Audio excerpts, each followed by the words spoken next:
Funny thing is, they left a lot of valuable and top-secret stuff behind. Here's a list of all they actually took. Just what you need for the control circuitry of one powerful, compact technological device.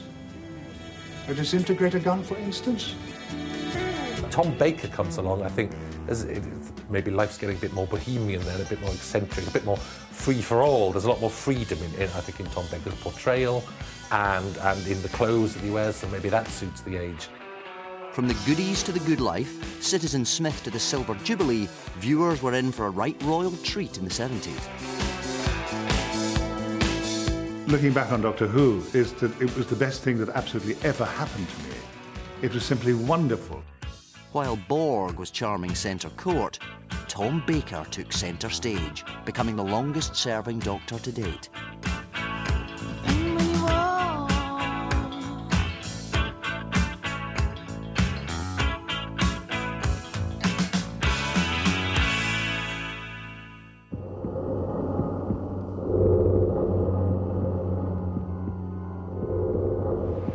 But some things never change.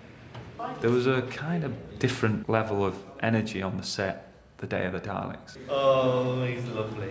Grown men, you know, with a gleam in their eye because of these pepper pot, these things, you know. When I meet people, the first thing they say is, A, they hid behind the sofa when the Dalek came on, and B, the music really freaked them out as well. And I understand how big of a deal this episode is. It's something that everybody will remember, so not much pressure. It is my pleasure to introduce to you all the finest, the brightest, the meanest, the strongest, the very best of them all. The new look may be good, but underneath, it's still all bad. This is Big Bro, taking over the show. You need to listen up and feel this. 'Cause we go quick, then hits and snaps. Chips with this. In years to come, everyone's going to say Christopher Eccleston, that was the man, Doctor Who. And he's gorgeous, gorgeous. There's a strange man in my bedroom. Yes, there is. He is quite dishy, so I think the mums will like him for that reason. I think the kids will think he's sort of dashing and heroic, and you know, he's a great actor. He's got great depth and breadth, and he's obviously done the sort of Hamlet end of the spectrum, but he can do Doctor Who. There was a bit of everything. There was a bit of drama, romance, humour, and the humour bit was brilliant as well. Oh, could have been worse. Look at the ears. Chris has a reputation for being very serious, and yet when he did an episode of The League of Gentlemen, and he said, "I'm so glad you've asked me because I'm sick of people thinking I'm miserable."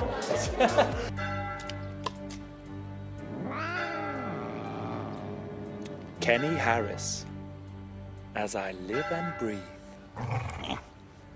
Just in time to see the unveiling. Mr. Griffin, would you oblige? Bloody Nora. Ever since Doctor Who was first on our screens, this gentleman has been in a league of his own.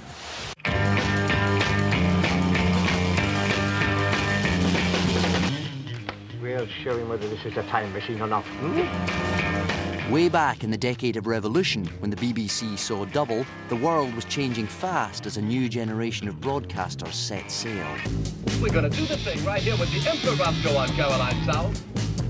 In a time of groundbreaking shows and hip-shaking sounds, William Hartnell became top of the dogs. Welcome to January the 1st, 1964. It's 6:34 p.m. and it's a programme that you've never heard of before.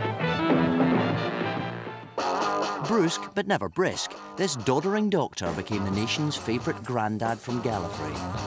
William Hartnell, the very first Doctor, who created this show that was only going to run for 6 weeks. He arrived, this grumpy, old, mysterious, wonderful character. I think he softened a bit as he played it. He's the founding father, and we revere him. But times, they were a-changing.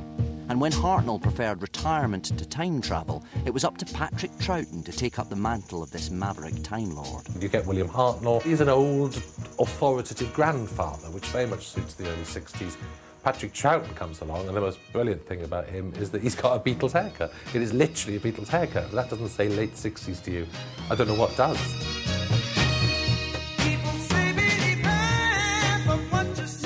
While Twiggy twisted the night away and the first man landed on the moon, Liftoff. We have a liftoff. 32 minutes past the hour. Liftoff on Apollo 11. the second man in the TARDIS was taking off in style. When I say run, run.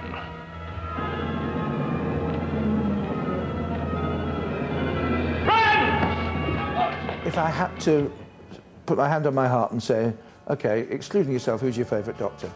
I would have to say him, because of my memories of that transformation, of being appalled that somebody else was going to play the Doctor, of realising later that in the hands of a less skillful character actor than Patrick Troughton, that would have been the end of the series.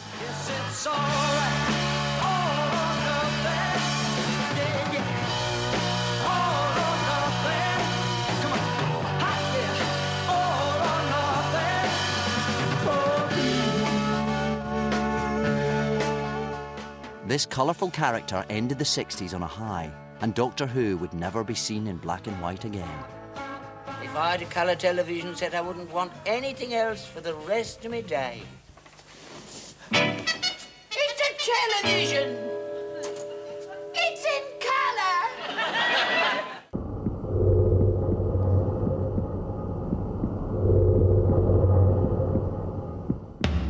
Even the Doctor's pride and joy has been treated to a makeover. Whereas once it looked like it was a studio, now it really doesn't. It looks like it's been flying around space forever. The TARDIS, the Dalek, the theme tune, the TARDIS sound effect. I mean, I feel very responsible towards the old series of Doctor Who because I love it. And so I'd be absolutely mad to interfere with that past. Those icons should stay intact, and I'm so delighted we didn't change one of the fundamental principles. All the basic rules are still there, because if you were going to fiddle with the basic rules, you might as well do a new series. The interior of the TARDIS, from a technical point of view, and for Doctor Who fans, who are legion, it is a you know, an important area.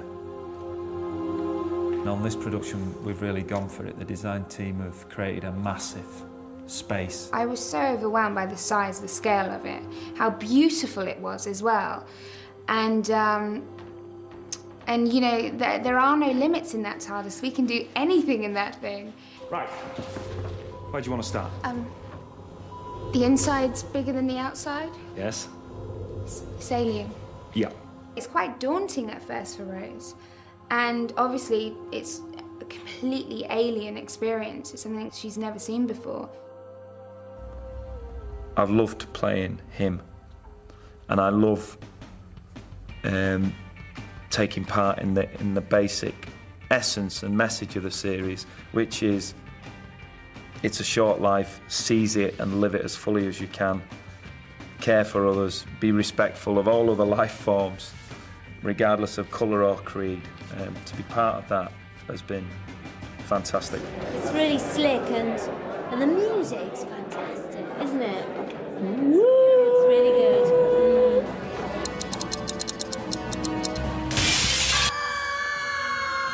So you can forget Buffy, that's all gone now. Doctor Who lives. It's an adventure. We used to say at the Radio Times, Doctor Who, an adventure in space and time. That's all it is. Ready for this? Here we go. History. Trust me, you don't want to miss it. The brand new Doctor Who starts tonight at 7 here on BBC One. And also new to Saturday nights, it's hot, it's happening, it's Strictly Dance Fever with Graham Norton next.